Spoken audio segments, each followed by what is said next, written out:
Allah her şeyden önce kimsenin başına getirmesin.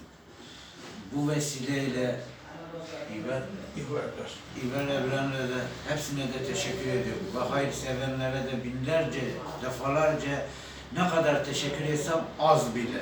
Şimdi benim gibi düşen garibanlara, evi yanın insanlara yardımcı oldular ve vesile oldular. Bütün dostlar, bütün insanlarımız böyle insan gibi böyle el attılar, bir kanatları tuttular, kaldırdılar ya.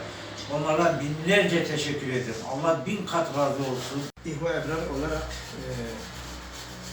Umut Kervanı aracılığıyla Aydın'ın Kuşadası ilçesinde bulunan vatandaşımızın evi yandığından dolayı üyelerimizle birlikte yanan kısımları gördük ve tamiratına başladık.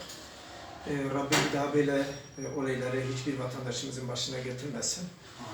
Bu vesileyle başta bulunan hayırseverlerimize, İhva Ebrar kuruluşumuza ve Umut Kervanı kuruluşumuza da Rabbim yardım etsin, onların iyiliklerini, yardımlarını daha da çoğaltsın.